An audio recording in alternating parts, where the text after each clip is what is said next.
So we're going to get started. I just want to welcome everyone for coming on tonight and for joining us. We are with Dr. Monique Ruberu on understanding the fertility language. I'm Sue Decker, and I serve on the board of directors at Guiding Star at the Shores. Guiding Star at the Shores is a holistic healthcare center in which helps women understand, embrace, and love their natural bodies. We serve all women in the South Jersey area with love, compassion, support, and hope, and offer education, natural alternatives, and life skills. So now I will turn it over to Dr. Monique. Hi guys, I am so excited to be here with you guys tonight, and I just wanted to give you a little bit of an introduction to Napro technology and natural care, and talk to you a little bit about charting and cycles and whatnot. Now, before I do that though, so I'm definitely going to go into that, but let me just kind of get a gauge of where the audience is. So are you guys more interested in hearing about kind of natural family planning methods and charting, or addressing issues? So if anybody wants to just unmute and say, or type in the chat box, that would be helpful for me. Addressing issues. Okay, awesome. So review of NFP would be great as well. All right, fantastic.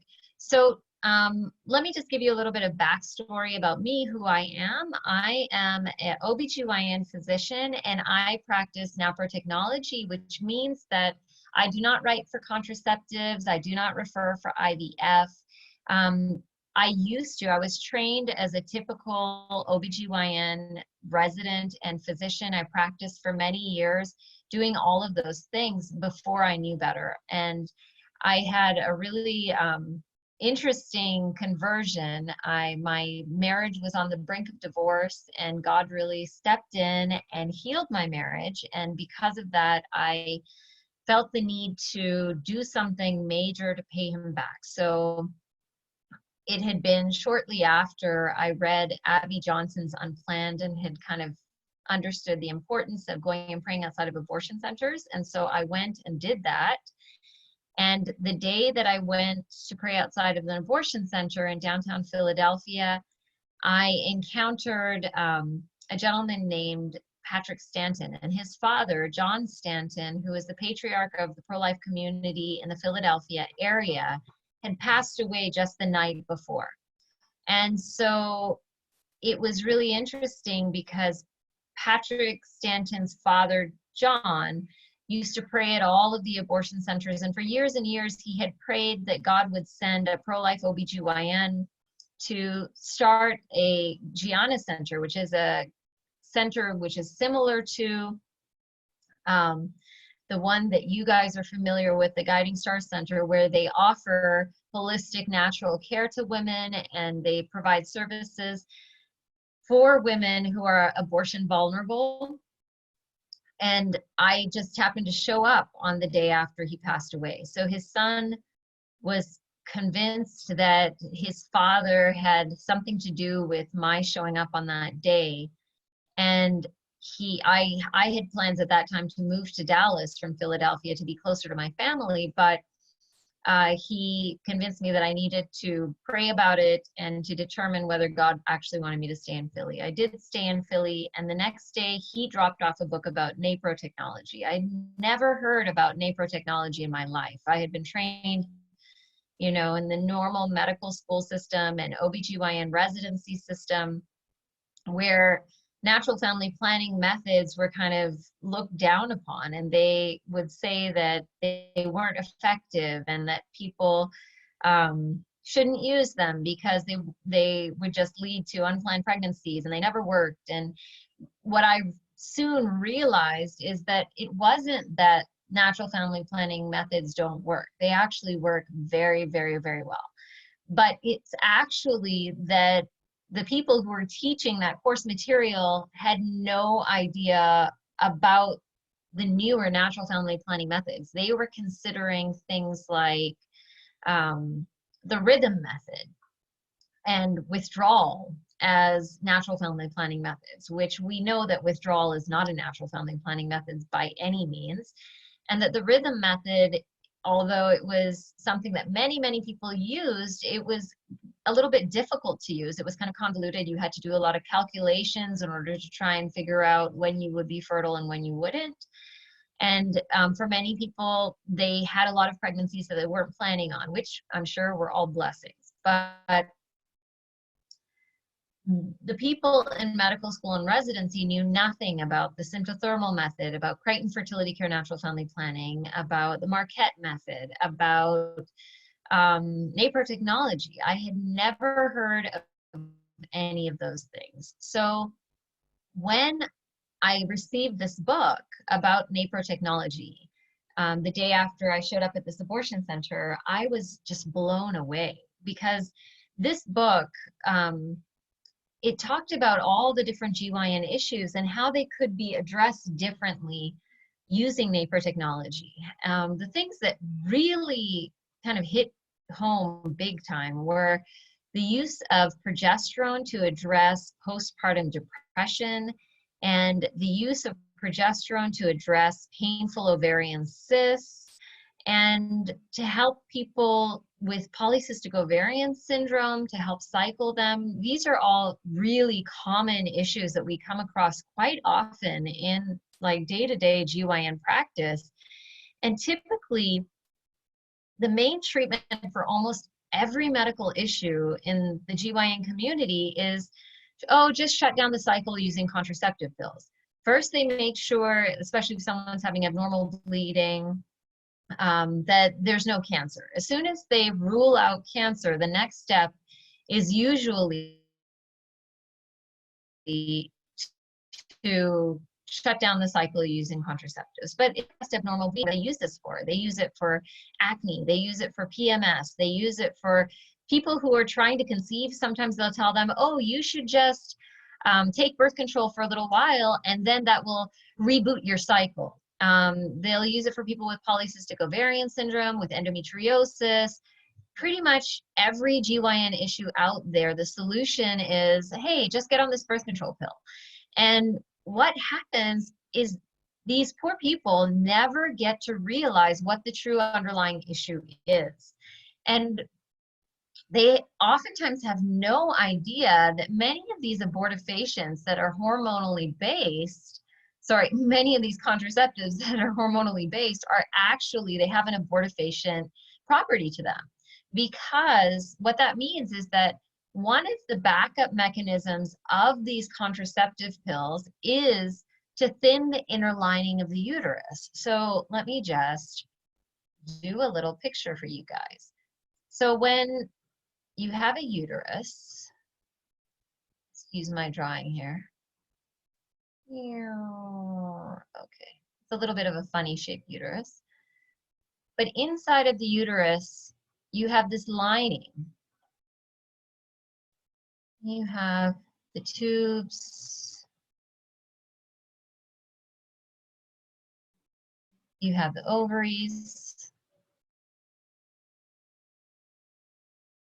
So most oral contraceptives or hormonal contraceptives, their goal is to shut down ovulation from these ovaries, to prevent the ovaries from ovulating each month, producing an egg, a follicle, which will rupture, and then that egg will go down this path and meet up with a sperm here. But not all of these contraceptives work perfectly, and sometimes you'll have a breakthrough ovulation. So this little egg will make it into this fallopian tube, and it'll be hanging out here. And although you also have backup mechanisms which thicken the cervical mucus here to try and prevent sperm from getting through the uterus into these tubes here, sometimes, you know, there's hundreds and hundreds and hundreds of sperm.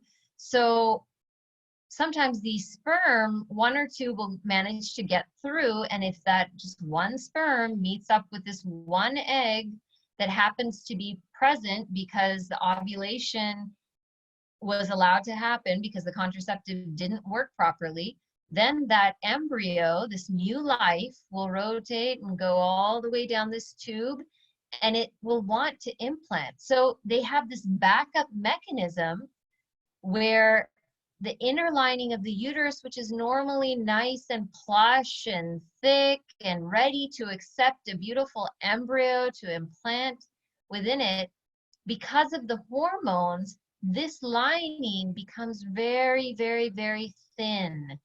And when it's very, very, very thin, then this poor little embryo cannot implant. And if it can't implant properly, then it might become aborted. So that's one of the really, really concerning factors, because most often these people are using these contraceptives and they're using them for a GYN issue, but at the same time, they're kind of like, okay, I guess I can't get pregnant while I'm on these, so I don't have to worry about pregnancy or anything else. But their intention is typically not to abort their children. And they have no idea that, you know, using these contraceptive pills or these patches or these, shots, whatever, can cause these issues for them. And most often they have no idea that, you know, placing an IUD, the T-shaped device that goes into your uterus, that in and of itself, it typically doesn't even shut down ovulation. So every single month they're ovulating, and this is a possibility of an abortion right then and there. And they have no idea. On top of that, these hormonal contraceptives are not natural hormones, and they are causing lots of side effects. You know, there are some people out there who are using them and they have no idea that they have, you know, a familial history of a blood clotting disorder, and that could lead to them having a stroke. Or they have an underlying depression, which gets worse. Or they have issues with acne, or they have issues with mood, or they have issues with weight gain. There's just so many different side effects, but it's slightly increased risk of breast cancer, even possibly. So my recommendation is never to use these, even though during the majority of, you know, my training and everything else, that was how we were taught. We were taught to address all of these issues using contraceptives. But when I found out about Napro technology, I started to really understand that rather than shutting down the cycle, what you can do, which is so much more powerful, is to pay attention to all of the signs that your body gives you naturally, and your body will help you to understand exactly what is going on and when there are abnormalities from this regular cycle. So typically, you know, it's really interesting. When I was going through residency, they would say things like, you know, a normal cycle is anywhere between 24 to 32 days. And after doing Napro technology, I began to realize that the only reason they say that is because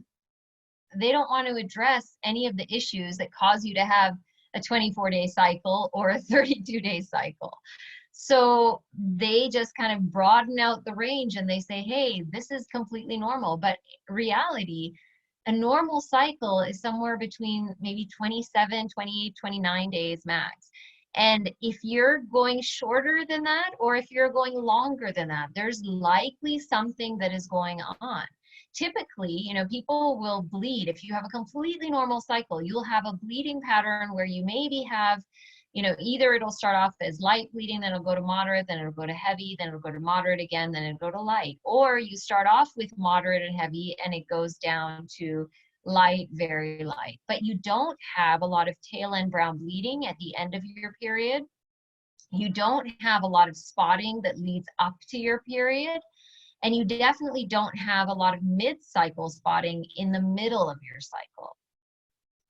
You know, the time from the time of ovulation to the end of your period should also be, you know, a little bit on the longer side. It should not be like a 6-day period or a 9-day period. It should be at least 12 days, 12 to 15 days. And that tells you that you have enough hormones to sustain the second half of that cycle.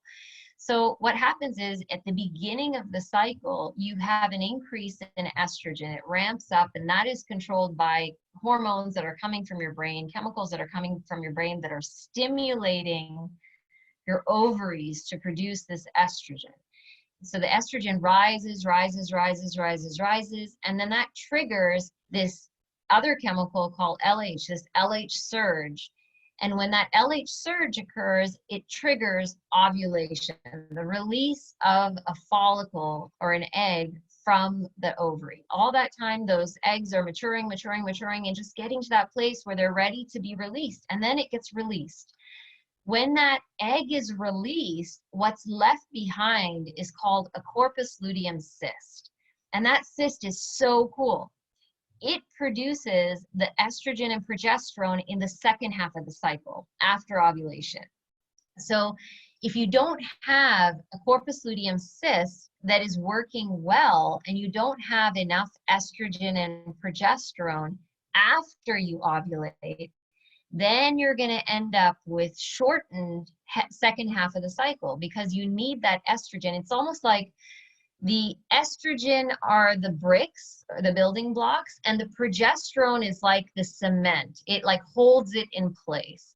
So if you have estrogen enough to build up a lining because you've had enough estrogen in the first half of the cycle, but then after you ovulate, that corpus luteum cyst isn't working well enough, and you don't have enough progesterone, then what happens is you suddenly will have a shorter cycle, because that time from ovulation to the end of the cycle gets shorter and shorter and shorter.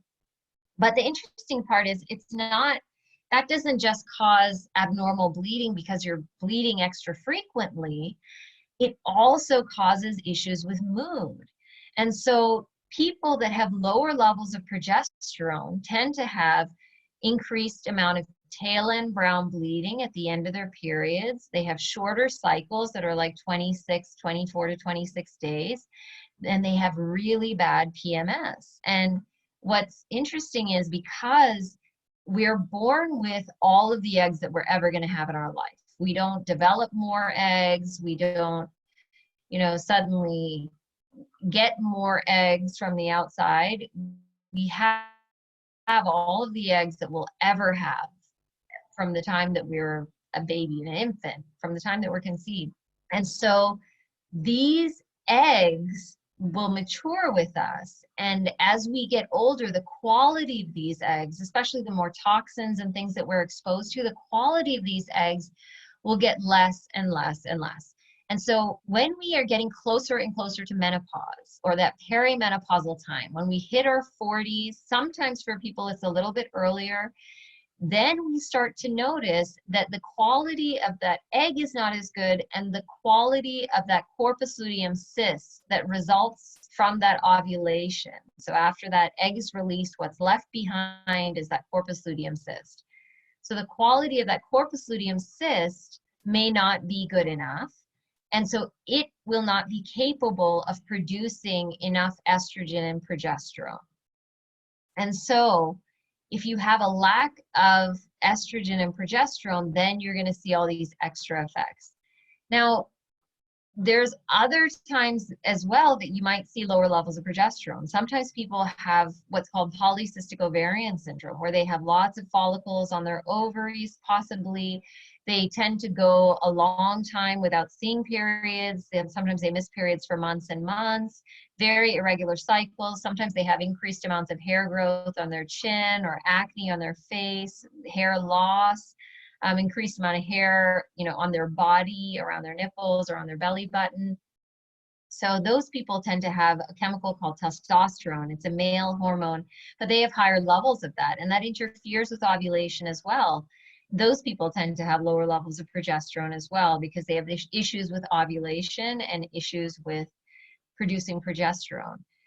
So all of these things, the thing is, if we have these issues like abnormal bleeding or irregular cycles or PMS symptoms, and the response of the gynecologist is, oh, we should just put you on a birth control pill because that will give you a regular bleed and then you'll be fine.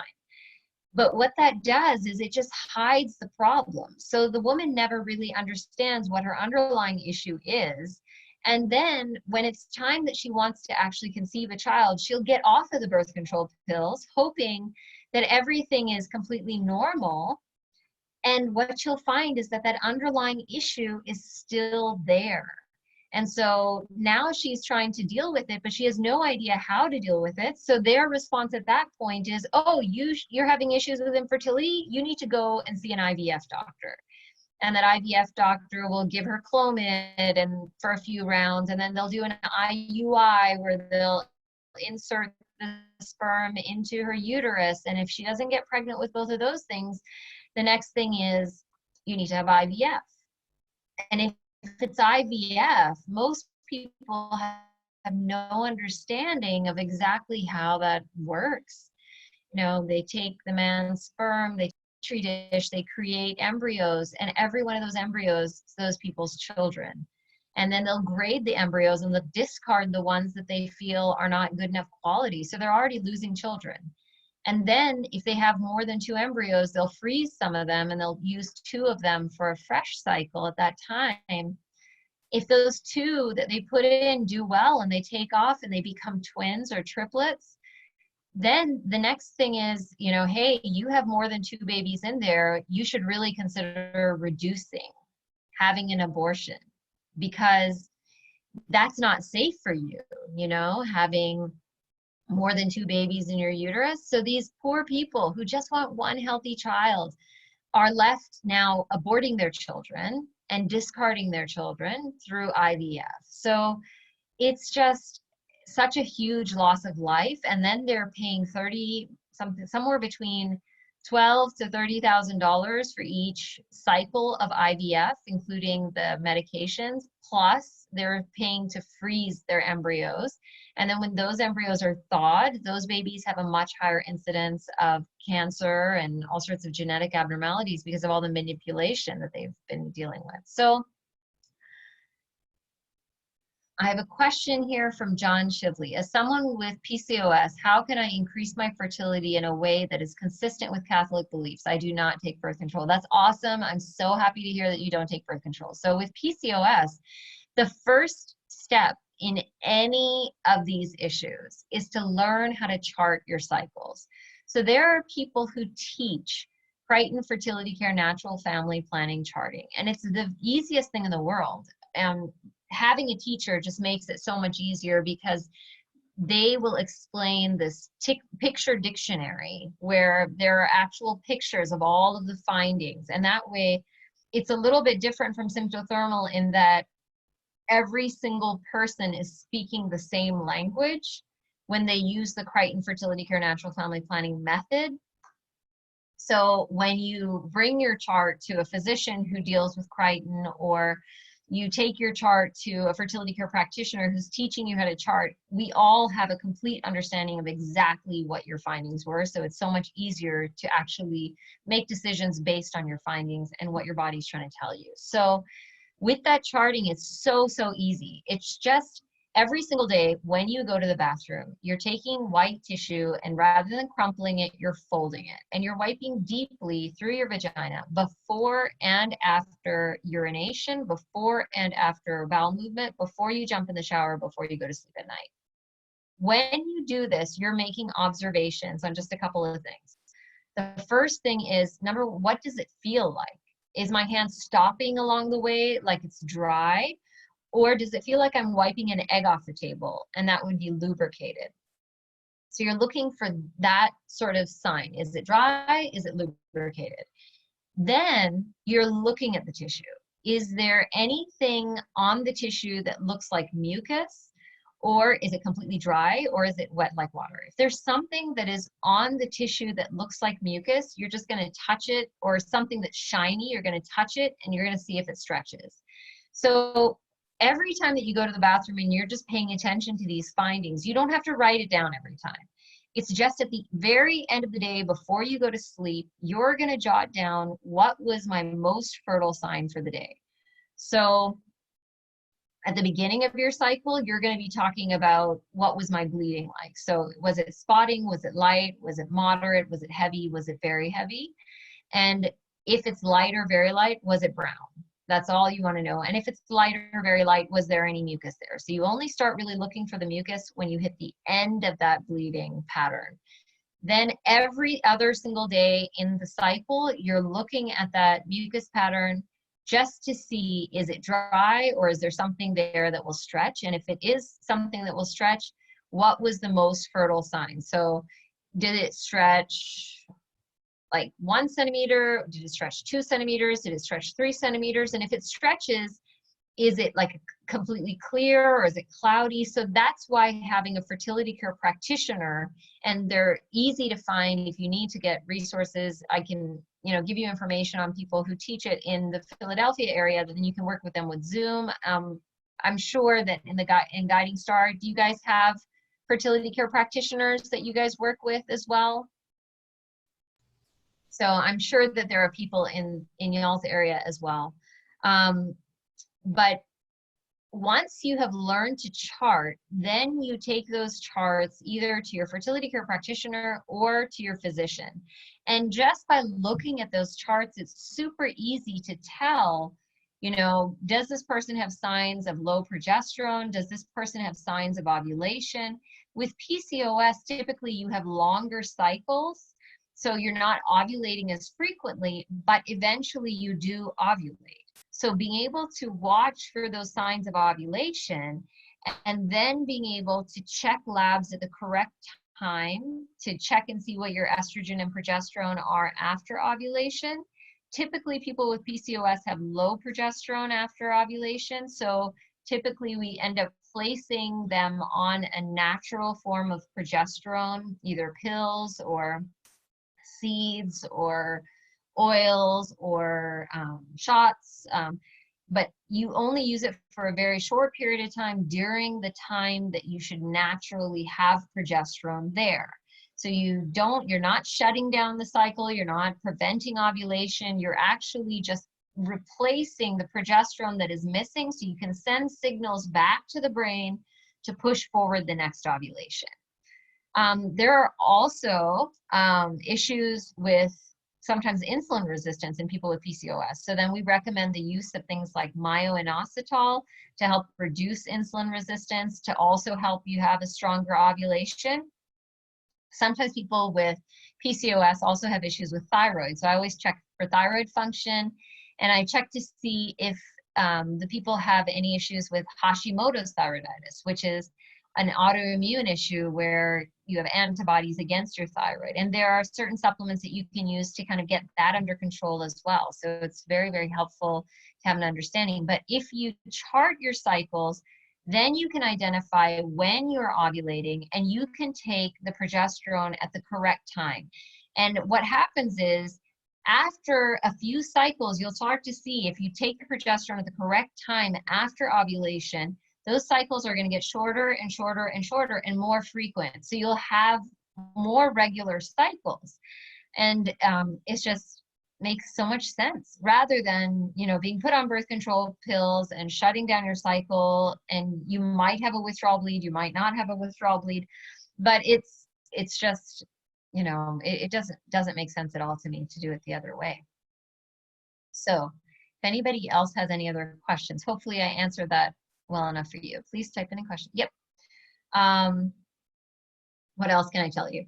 So I think one thing that has been very, very impactful for me with the use of Napro technology is the treatment of PMS symptoms and the treatment of postpartum depression. PMS is something that so many women suffer with. And unfortunately, because it's almost like something that comes along with a change in age as well, because like I was saying, as we get older, our eggs age with us and the quality of that corpus luteum cyst will diminish, and the amount of progesterone that is produced will also diminish. So with a lack of progesterone, then you see an increase in PMS symptoms. And so people will say, well, what are PMS symptoms, Dr. Ruberu? And this is like when you're feeling fine, you just had your period, and you're happy your period is done, you have a few days where you're feeling great, and then all of a sudden,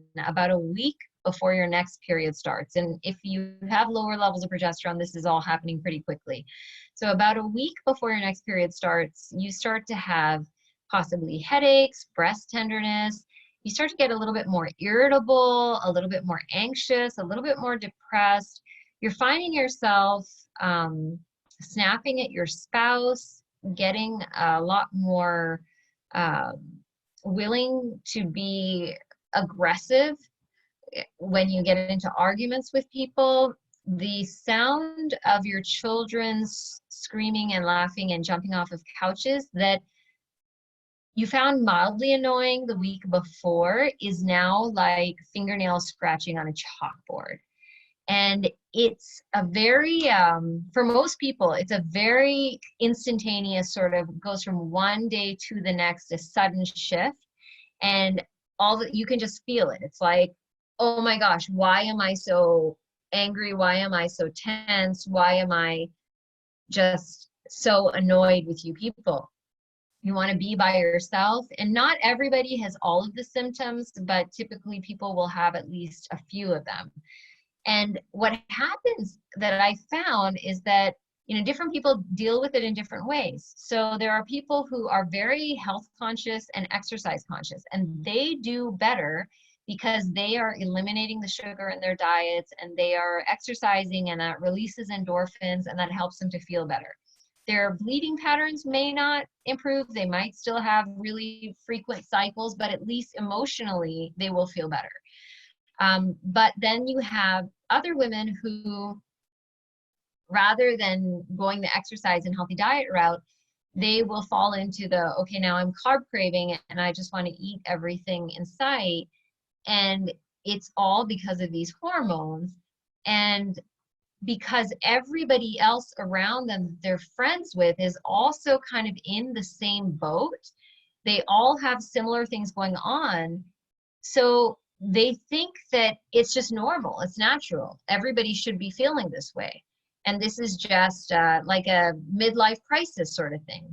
But the reality is almost all of those people are experiencing that same sort of hormonal shift. And yes, it is natural in a sense, but I don't feel like you really need to suffer through it if you're experiencing such difficulty. And especially if it's interfering with work or interfering with the most important relationships in your life, I'm all for checking those levels and addressing them using natural hormones.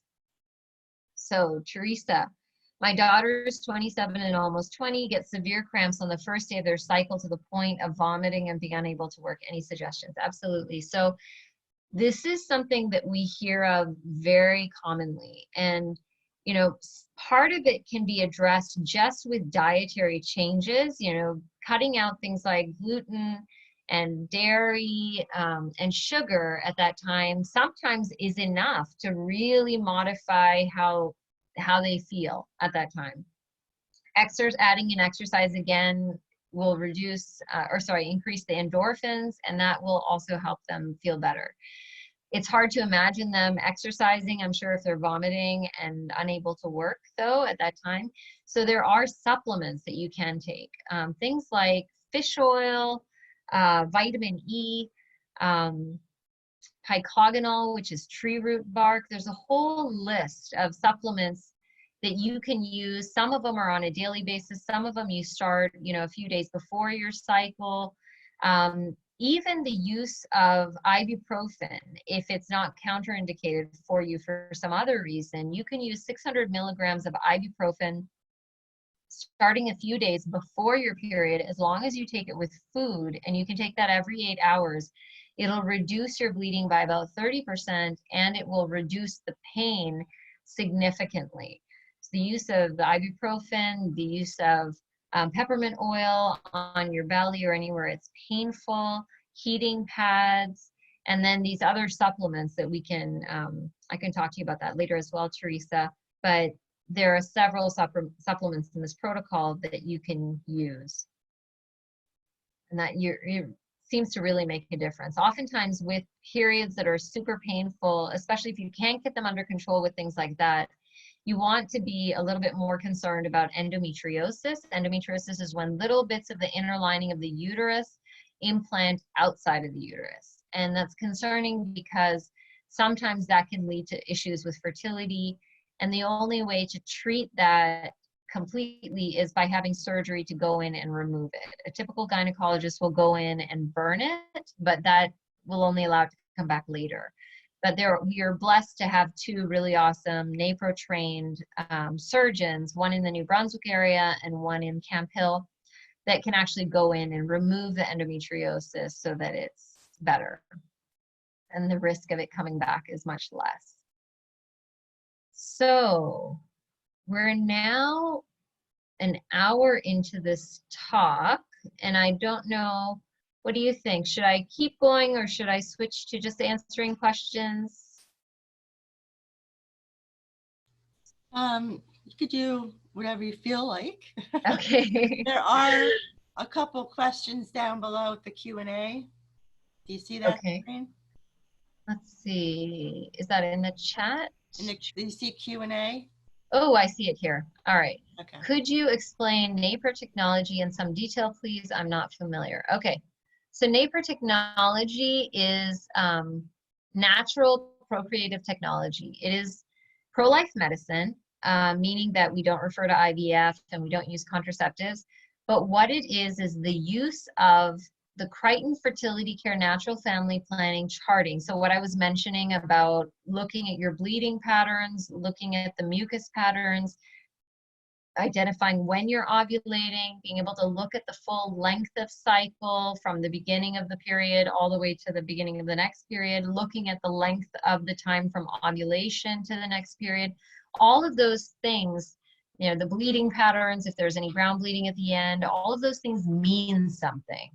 So Napro technology is the use of those charts to analyze these charts that these patients create to have a better understanding of when they're ovulating, what the probable issues are that are causing their medical issues, and utilizing those charts to figure out the correct timing to draw labs and to give treatment. So labs such as estrogen levels before ovulation, estrogen and progesterone levels after ovulation, and then you can compare those levels to what is normal, and then you can supplement back to bring people back up to normal or to try and reduce levels that are too high. So that is really not Napro technology, NAPRO technology in a nutshell. And you can use Napro technology to address almost every GYN issue out there. So there's treatments for ovarian cysts. Typically a gynecologist would say, oh, you have ovarian cysts, you should go on the birth control pills to shut down your ovulation. But what we say is, okay, you have an ovarian cyst. If it's a simple cyst, meaning it's got a thin wall and just clear fluid within it, we can give you a shot of progesterone, and that will most likely make that cyst go away. Within 24 hours, the pain of that cyst will diminish. But if it's something that's more serious, even giving you progesterone is not going to take away that cyst. And then we know, hey, we really need to do surgery on this patient to remove the cyst or to examine the cyst. So sometimes cysts are completely benign, and sometimes cysts are actually cancerous or concerning. So we want to be able to have a way to figure that out. And the use of progesterone is a really great way of doing that. Sometimes if there's cysts that have blood in them and they're considered complex or they have little walls in them, the progesterone isn't going to do anything. And in those, we would either watch them over time with repeated ultrasounds, or we would go in surgically and try and remove them. But like I was mentioning earlier, endometriosis, there are surgical treatments, there are treatments, or there are methods of looking at the chart to see if a patient more likely has endometriosis or has infections inside of their uterus, or has too high a level of estrogen or too low a level of estrogen, or too high or low a level of progesterone. All of those things become evident when you're using that natural family planning charting, the Crichton Fertility Care Natural Family Planning. That kind of charting is the best when it comes to helping anybody who has any sort of GYN issue. If you're someone who has absolutely no GYN issues, you have a 28-day cycle, your cycles are like clockwork, you don't have any signs of PMS, you've never missed a period, then you have a couple of other issues as well, which are equally wonderful when it comes to achieving or avoiding pregnancy. So the symptothermal method, where you're looking at your charts still for the mucus, but you're also looking at, the position of your cervix, and you're looking at your temperatures to identify when you're ovulating. That particular kind of charting you can use to determine when can I achieve a pregnancy, when can I avoid a pregnancy. Same thing with the Marquette method, super helpful. You use the clear blue fertility monitor, and it tells you when your estrogen levels go high, then it tells you when your LH level goes high. So it gives you an idea of likely when you're going to hit that peak day, when you're just about to ovulate. And the use of that method, the Marquette method, is also very helpful for achieving or avoiding pregnancy. But none of those methods allow you to access the goodness of Napro technology, which is why I prefer Crichton Fertility Care Natural Family Planning, or a combination of Crichton and the Marquette method. So you can chart with Crichton and also do the Marquette method with that clear blue fertility testing. It's just a urine test stick that you stick in there to see when you have higher estrogen and when you have the LH surge. But you can combine those two and have more confidence with your charting as well.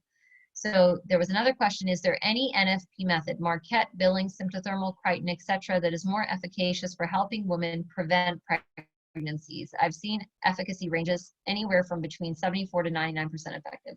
So all of the methods, Billings, I'm not sure, symptothermal, Crichton, and Marquette, are all in the high 90% if you use them properly. So if you use Crichton and you're not checking before and after every urination, before and after every bowel movement, before you jump in the shower, before you go to sleep at night, if you're missing observations, it's obviously not going to be as effective. But if you're doing it properly, then they all have a very high 90s efficacy range. Personally, I think that sometimes it's hard to remember to check every single time. Not everybody is good at that. And so I think I have found the most success for myself and many of my patients to combine the Crichton Fertility Care Natural Family Planning charting with the Marquette method. Because that way, the minute that you see that there is a rise in estrogen, you know that estrogen is what causes the cervix to produce the cervical mucus, and the cervical mucus is the highway for the sperm. So if you see a rise in the estrogen, you know that even if you're not seeing that cervical mucus should be coming very soon. And so if you are in a married relationship and you're trying to space your pregnancies and you see that rise in estrogen in the Marquette method, then you know to avoid from the minute that estrogen goes high until 4 nights after your peak day. And for the peak day, I would look to the Marquette method to see what's identified as the peak day. But if you have any mucus that's stretchy following that peak day, anything that's like a stretch of 10, like a big stretch, or clear or lubricative, then I would take that last mucus finding as that peak day. And then I would go 4 nights from there. And using that method, you might lose a few days because you're being more conservative on the time that you're abstaining, but you have a very high efficacy of avoiding pregnancy if you're trying to avoid. So there are any other questions? Let's see.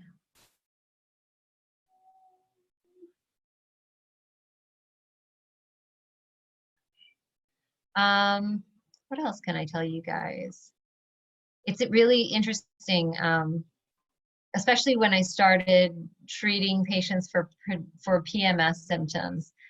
I would have husbands that would call me and they'd be so grateful. They were like, oh my gosh, I have my wife back. It's like this person, there are so many women that were on the brink of divorce because when you're dealing with really bad PMS symptoms, the people that you tend to take it out on are your spouse and your kids. And so if you're having really frequent cycles, you're going from really bad PMS to periods, which sometimes people are just upset during their periods as well because they're having tail end brown bleeding that's dragging on as well, and it's annoying. And then they'll have a few days off and then they're right back into PMS. So they're always in this state of not feeling themselves and not feeling well. And if that's the state that you're in and you're getting so agitated with your spouse, then you start to think that, oh, you don't get me, you don't love me, you can't show me love anymore, and all that sort of stuff. But in reality, it's that a part of this is the PMS. And so once that's out of the way, then it's so much easier to actually deal with your relationships and try and rejuvenate them and work on them and feel good again. So there are a lot of women that just, they were able to have much more successful relationships with their spouses and with their kids once they got their PMS addressed, which is really beautiful. The other thing is, oftentimes women suffer in silence when it comes to postpartum depression and postpartum blues. Postpartum blues are when people will have a sense of depression and sadness. They feel like they have this cloud over them. They're crying all the time. They're feeling more anxious, have problems sleeping. They might be having strange thoughts. Sometimes it can get really bad, and it can be psychosis where they actually will have hallucinations, or they'll feel like they want to hurt someone or they want to hurt themselves. And many, many women suffer with this. And oftentimes the women that suffer with this are also the women who have a history of PMS and low progesterone, because after their delivery, their progesterone levels drop. And if it's just postpartum blues, it only lasts for 2 weeks and then it resolves. But if it's postpartum depression or psychosis, that could go on for a really long time. And with Napro technology, we have had so much success with the treatment of these things with progesterone. And sometimes with one shot of progesterone, within 24 hours, the symptoms are gone. And these women who otherwise would be placed on Zoloft and they just be feeling like they're in this gray zone for months, actually get to feel normal, which is really beautiful. And sometimes, you know, people that have an underlying history of anxiety or depression, sometimes one shot isn't enough and you have to continue with more shots, or you have to give them some oral progesterone as well on a daily basis until they start cycling after they've stopped breastfeeding down the road. But it's just huge that the impact of progesterone for people with postpartum blues and postpartum depression. And it's such a common thing that so many people just don't even talk about because they're afraid that people will think they're crazy, or that they can't be trusted with their children, or that they're not a good mother. But it's really, really important to actually speak about it and to have treatment for it. Yellow stamps. What can I tell you? So yellow stamps are for people who have continuous mucus all the time. And I would highly recommend that anybody who is a yellow stamper, so they have, these people will have their periods and then they will have this continuous stretchy peak type mucus throughout their cycle. Sometimes it's before ovulation and then after ovulation it'll go away. Sometimes it's all the way through the cycle. Those people have usually higher levels of estrogen that are constantly stimulating that cervix. So when people have really high levels of estrogen, sometimes it's because they have issues with their liver, sometimes they have issues with their thyroid, sometimes they have a lot of toxins in their bodies, or using a lot of plastics, and plastics and toxins can sometimes give an estrogenic effect. Sometimes they need to use a supplement called DIM. And DIM doesn't lower the initial estrogen level, but it changes the way that the estrogen is metabolized at the end. So that sometimes will help as well. Sometimes they need to have their cervix kind of cauterized to reduce the number of crypts that are there so that they're not producing as much mucus. That's kind of the last ditch treatment. How can I find a pro-life doctor near me? We live in Maine. Let me just check. So first thing I would do is I would go on Google and I would just type in Napro technology and see who comes up for Napro technology, because every Napro technology physician is a pro-life doctor. Maine. So Maine, I would check out mycatholicdoctor.com. And there are Catholic physicians, general practitioners and OBGYNs in all different states that are using telemedicine to treat patients. And there will be somebody who can treat you in Maine.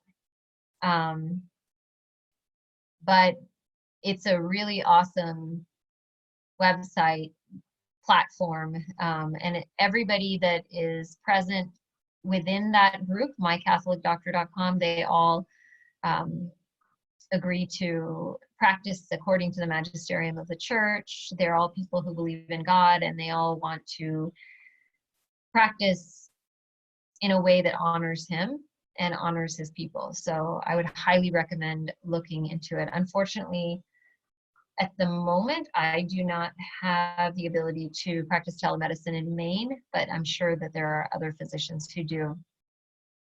Are there any risks to getting off birth control pills after several years? I've been taking birth control in the recommended ways for 8 years, and now I'm considering getting off birth control and being educated on NFP.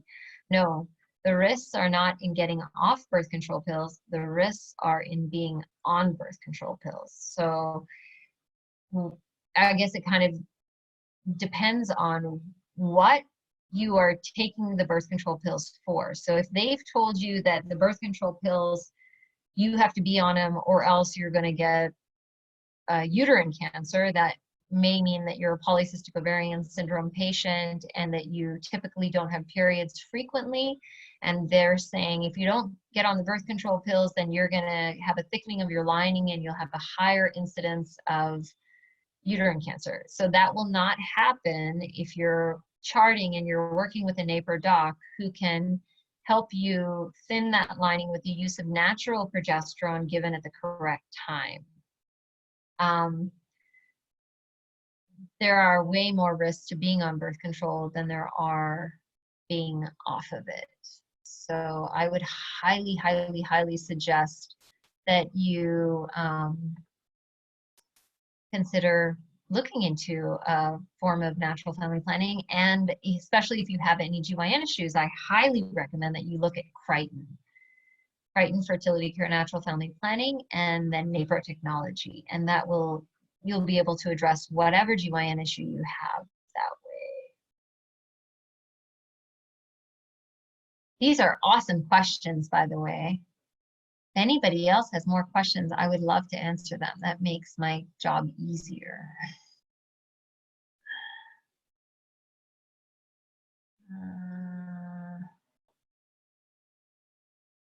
Let's see. So when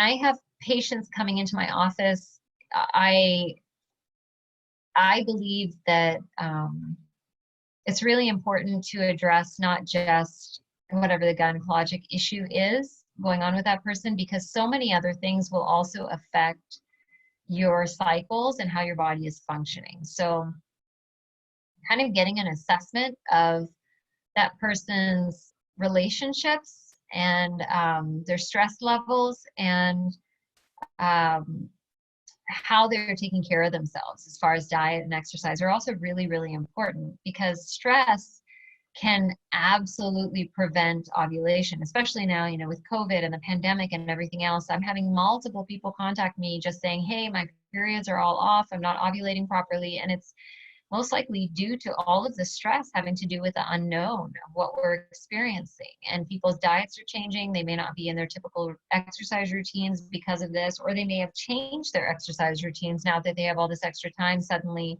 they're running a lot more or losing weight instead of gaining weight. So it can work both ways. But if you're walking through life and you're constantly stressed out and your relationships especially the most important relationships in your life, are not going well for you, it can absolutely be reflected in your cycles, in your bleeding patterns, in your health, and your ability to fight off illness, and your ability to even fight off cancer. So I highly recommend for each one of my patients not only to just try and address GYN issues, but to really get to the root of what are the relationships that are happening in your life? How can you just get rid of the toxicity in any of the relationships that have any meaning towards for you in your life?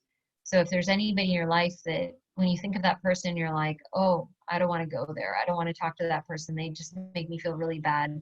Actually addressing that and letting that person know that you've decided to forgive them for anything that they've done to hurt you in any way, and letting the past be in the past and moving forward. And that forgiveness is huge, you know, when you can walk through life forgiving people and just trying to be present in this very moment and to live life to the most that you can at that moment. It's really important, but it definitely affects your health as well. And faith is huge as well. So if you have, there's definitely been studies about people who have faith versus people who claim no faith. And people who have faith have this sense that not everything is on their shoulders, that they have somebody else that they can rely on, somebody else that they can pass their burdens onto. And so their level of depression, anxiety, fear, everything is much less than somebody who feels like this is it, this is whatever happens here, and there's nothing else following this. So when they lose someone, when they lose a child, when they lose relatives, it's huge because they'll never see them again. But if you have faith in some higher being, in God, and if you know that this is not the end of the story, if you know that, you know, you can be forgiven for mistakes that you've made, all of those things also play in to your well-being and your ability to heal and your ability to walk forward with ease and grace.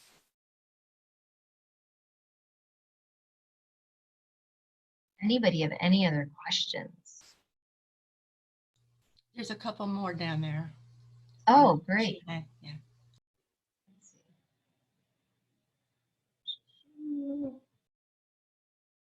For yellow stamps, what is the DIM supplement? How do we get rid of estrogen surge? I already had the cauterization.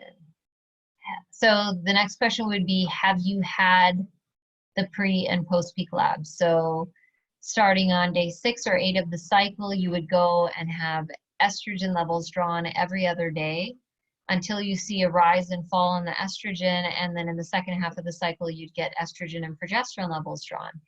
And they'll compare that to what is normal. And if all of those estrogen levels throughout the cycle are very, very high, then you can try DIM supplementation. And it's just 300 milligrams of DIM that you would take daily. But I wouldn't take it unless you've had the labs to ensure that that's what's going on. Because if you take it and you don't need it, that could cause other issues.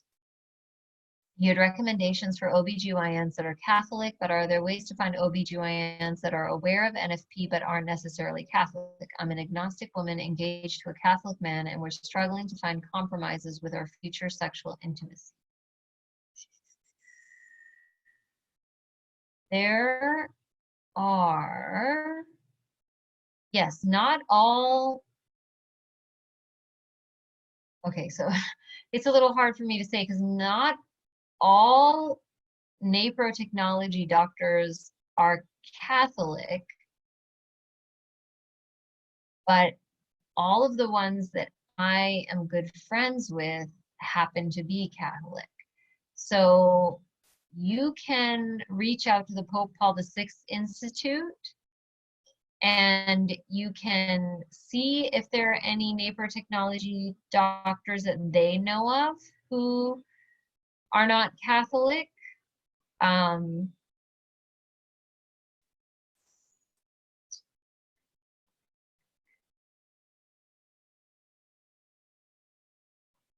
would you be afraid that just because someone is Catholic, that they would try and force you to become Catholic? Because I don't think that that's necessarily the case. Because not all of my patients are Catholics. I see a lot of patients who are atheist, Jewish, Muslim, Christian, Catholic, you name it.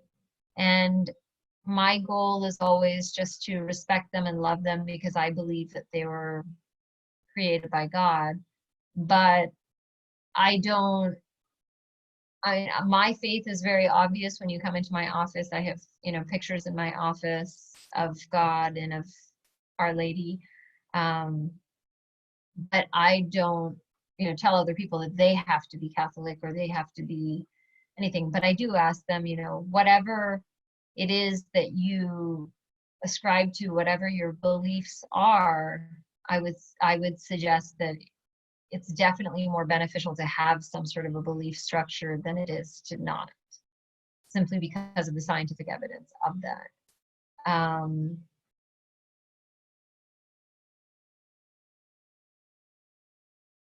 Yeah, I'm not 100% certain who to point you towards that is definitely not Catholic, that's an NFP provider, or at least a Crichton natural family planning provider.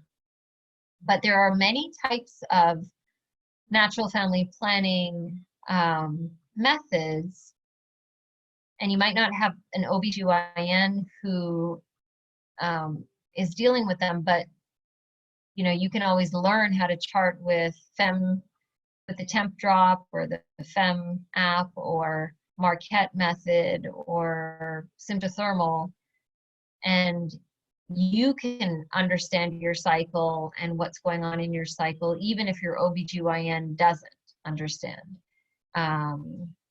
So it's more of a matter, especially if you're trying to achieve or avoid pregnancy, it's more important that you actually know what's going on in your cycle. As the husband of someone with fertility issues and trying to learn NFP at the same time, what is the best way to support my wife in trying to get pregnant? So the fertility issues oftentimes they can be husband related, they can be wife related, they can be both. So one thing for sure, as the husband, being willing to get all of the testing done that you need to get done to ensure that there's nothing that can be done as far as supplements or other things to help you obtain maximal fertility.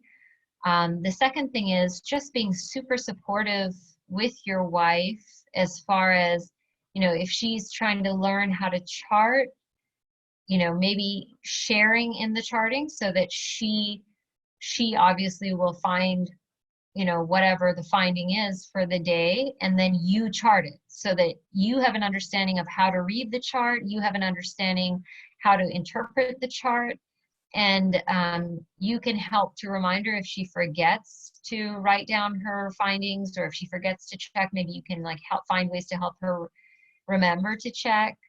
That will also give you a greater understanding of when she might be dealing with PMS, if she has PMS issues or lower levels of progesterone.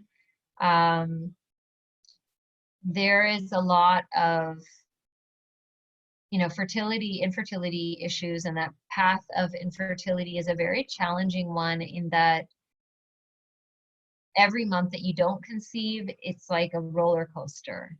There are really wonderful programs that you guys can enroll in as well. One is called Organic Conceptions, and it talks about the emotional aspect of infertility and walks you through stages of what to expect and how to best deal with it so that you're not eliminating the joy of your day-to-day and you're not forgetting all the other gifts that you have in this life while you're on that journey. Just knowing that God has a plan for each and every one of you, and that his timing might not be our timing, but if he's placed the desire in your heart to have a child, if you open every door and window, I truly believe that he will bless you with a child. It might not be from your belly or from your sperm or your egg. It might be through adoption or foster even. It might be that you're the person in the community that every child wants to hang out with, but he will find a way to fill that hole and expand your family if that's the desire that he placed in your heart. So I think that support, that level of support, that understanding that making sure that your wife knows how amazing, how beautiful, how perfect she is, that she was created perfectly, and that these challenges that you're facing doesn't make her any less perfect. She is absolutely amazing in your eyes, like just showering her with love all the time and helping her to deal with the challenges, the sadness, and find joy, bring joy into every day, even though you're dealing with some challenging times. Something else?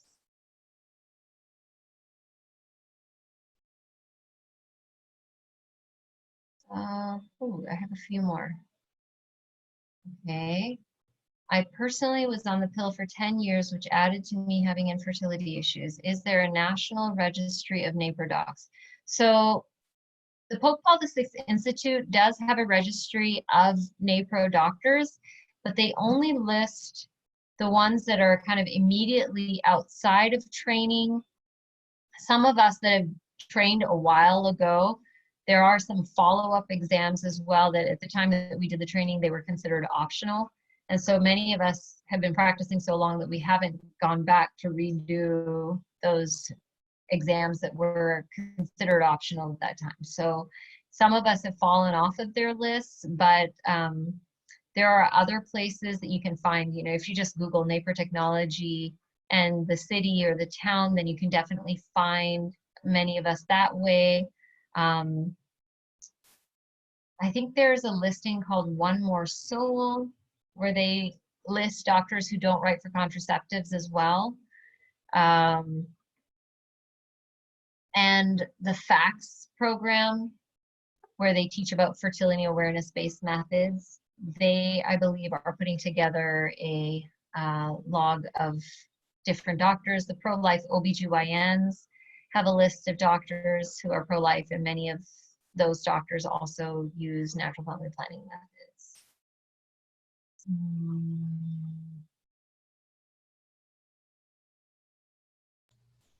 Does anybody want to speak directly to Dr. Monique? Everybody's so shy.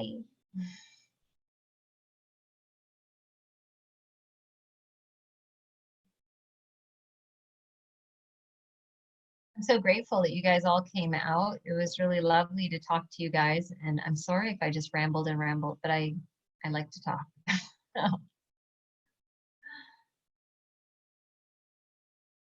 Looks like Joanne or I'm Carla. unmuting everybody. Oh, you're unmuting them. Okay, they're not unmuting themselves. You're free to speak. Free to speak. Background noise.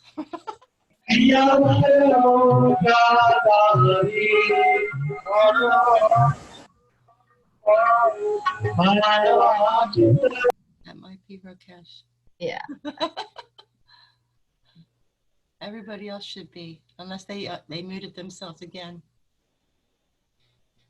Okay. Anyone have any questions? Any more questions, I should say? All fantastic questions. If there's anything that I didn't explain well enough, you still have questions, I'm happy to answer further. Otherwise, you can always get a hold of me. You can check out my website for my office is naturalwomenshealth.com.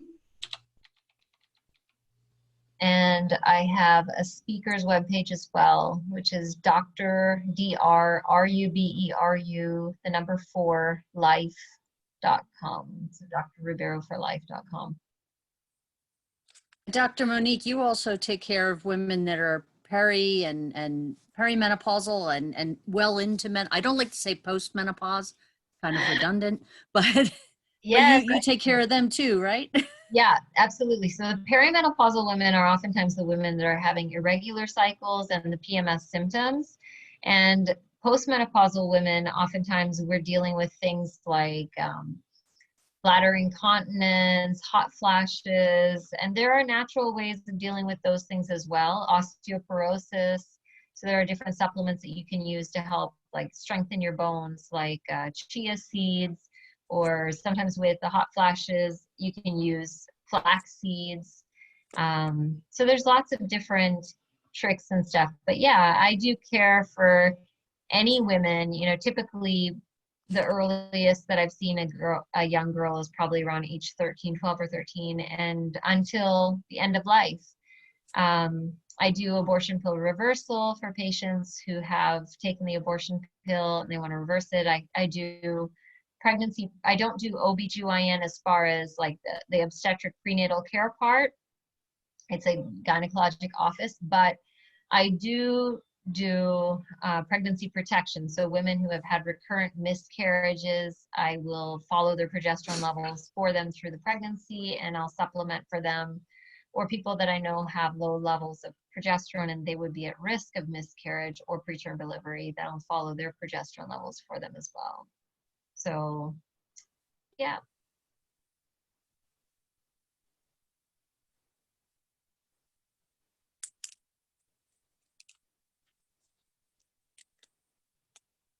Anybody else? Just wanted to say, for the woman that has been on the pill for 8 years, I was on, way back when, I was on for 10 years.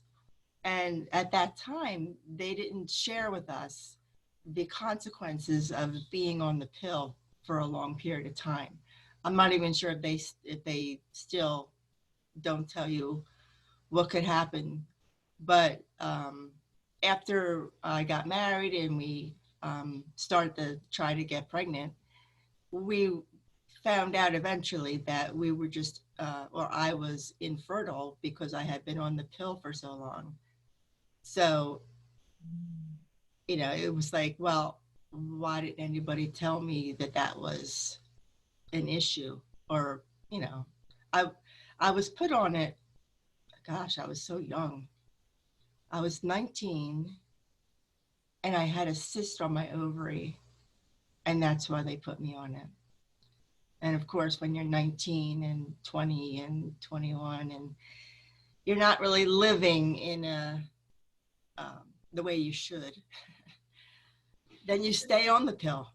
And because you don't, this was back in the 80s. So, but I'm so happy that people are now know more about natural family planning, and there's a lot of methods out there for women to use and to actually learn about their cycle.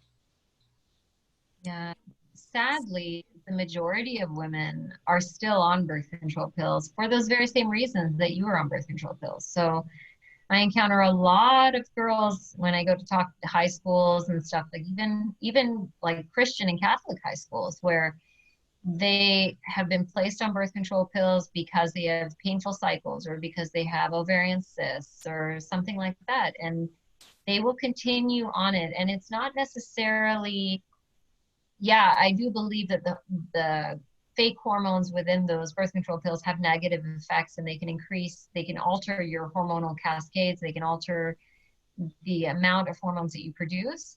But it's also just probably the fact that you're not addressing the true underlying issue for so many years, that by the time you get around to getting off of the birth control pill and now your underlying issues are coming up again, everybody around you is like, oh, well, you have ovarian cysts and you're not ovulating, so you just can't get pregnant. So you need to go and have IVF. rather than, oh, you have polycystic ovarian syndrome, and now let's see what we can do. Let's have you chart, and let's have you understand, and let's give you progesterone at the right times to help you cycle. I can't tell you the number of people who have been sent to IVF docs simply because they have polycystic ovarian syndrome. And I don't think it's a good idea to send anybody to them, but I mean, that one in and of itself, it just blows my mind, because those women can get pregnant. They just have no idea when they can get pregnant, because they have no idea when they're ovulating and when they're not. And if they chart, then they would have an idea, and they'll know exactly when they're ovulating. And so they can get pregnant. Yes, I'm so glad that this technology exists now. Yeah, Yeah, for women that want to get pregnant. absolutely. It's a blessing. Well, I guess if we don't have any more questions, or maybe we do. Yes, Oh. there we do.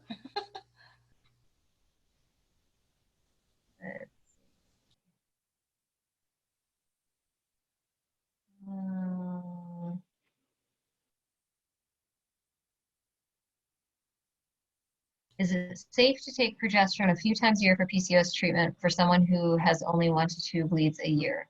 So the reason that you're only having 1 to 2 bleeds a year if you have PCOS is because you're not taking progesterone at the right times. If you were charting and then you could identify when you were having ovulation and you took progesterone at the right time, then you could be bleeding a lot more frequently than just 1 to 2 times a year.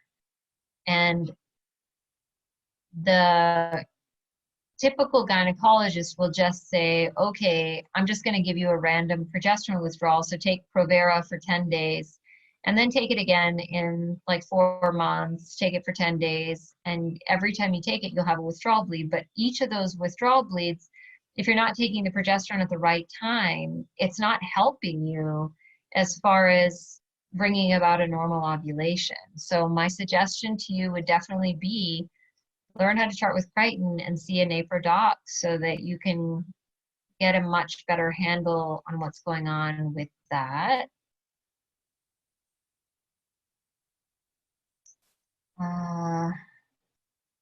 Would the day after pill have any side effects in the long run when it comes to fertility? So this is like the morning after pill, like Plan B. So the morning after pill is an abortifacient type of pill. So on the box, it will say it's not an abortifacient because ACOG, American College of Obstetricians and Gynecologists, has renamed when life begins. So everybody who has ever read an embryology book or has taken any sort of science courses or just has been taught the truth knows that life begins at conception. When the egg and the sperm come together and they form an embryo, that embryo is the beginning of life. And it doesn't matter if that embryo has implanted or if it has not implanted, that is still the beginning of life when the egg and sperm come together. So the morning after pill, what it does is it tries to prevent that embryo from implanting. If the embryo implants, it's not going to cause any harm, like it won't cause the embryo to abort if it's already implanted. But if it hasn't implanted as of yet, that's why it can only be used for up to 72 hours after that act of intercourse.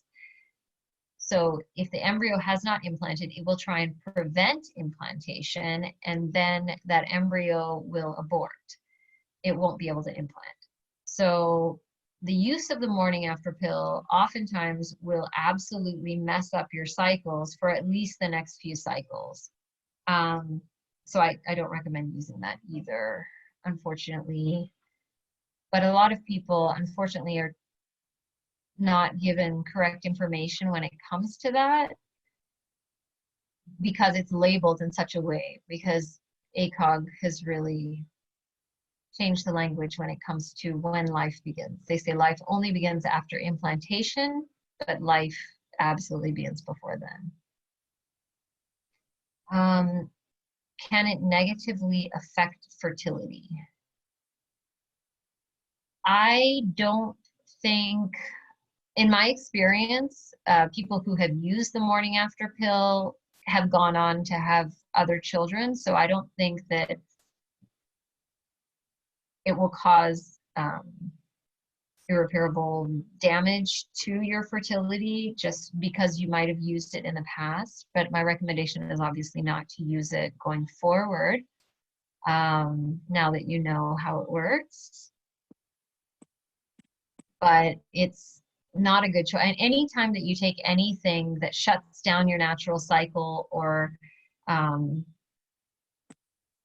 messes with the way that you ovulate on purpose, it's not a good idea. You can mess with the hormones.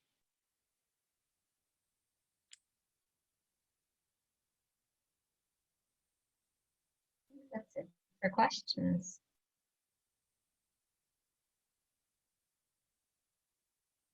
Anybody else?